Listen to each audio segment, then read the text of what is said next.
Went to the hospital and my HbA1c was 5.8 and they said it's not diabetes. But online, some say yes and some say no. Who should I trust?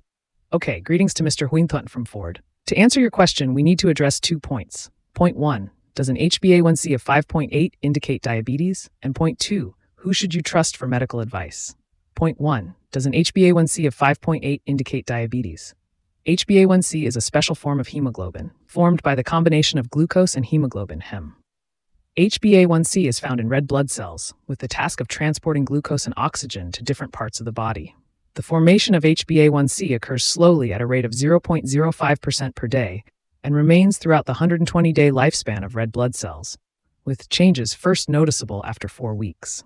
Therefore, HbA1c reflects your blood glucose level over the past 3 months. To know whether you have diabetes, we must refer to the latest diagnostic criteria for diabetes from the American Diabetes Association, ADA, updated in 2023, which is used globally. A patient is diagnosed with diabetes if one of the following 4 criteria is met. Fasting plasma glucose to 126 mg DL, 7 mmol. Fasting is defined as no caloric intake for at least 8 hours. Plasma glucose after 2 hours in an oral glucose tolerance test, 200 mg to 11.1 mmol. HbA1c, 6.5%, 48 mmol. Note, the test must be performed in a certified laboratory that meets the required standards. In patients with classic symptoms of hyperglycemia or very high blood glucose, a random plasma glucose score 200 mg per dL, 11.1 mmol. So according to these criteria, your blood sugar level of 5.8 does not qualify as diabetes, and the doctors at the hospital gave you the correct advice. However, one note is that the American Diabetes Association only accepts HbA1c testing from laboratories that meet very stringent standards.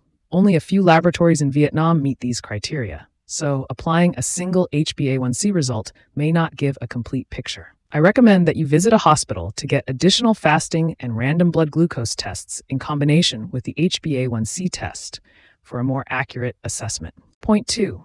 Who should you trust for medical advice? To explain the issue of trust, whether it's advice from the internet, doctors, a street vendor, an actor, or someone guaranteeing 100% treatment success, you need to understand that modern medicine is built on evidence.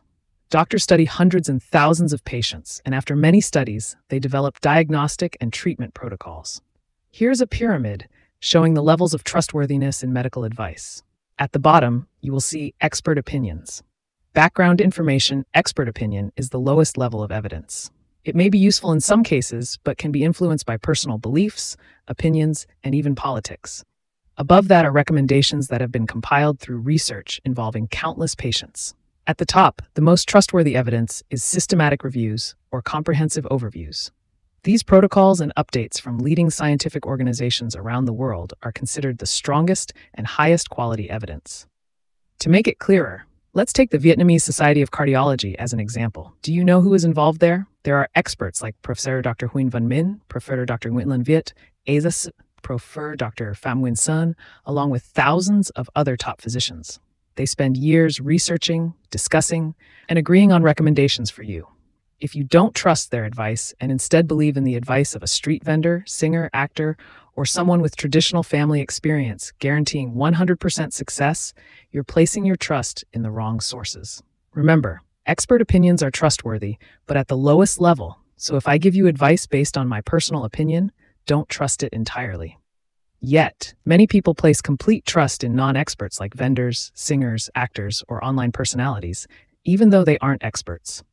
If you find this useful, please subscribe. Wishing everyone good health.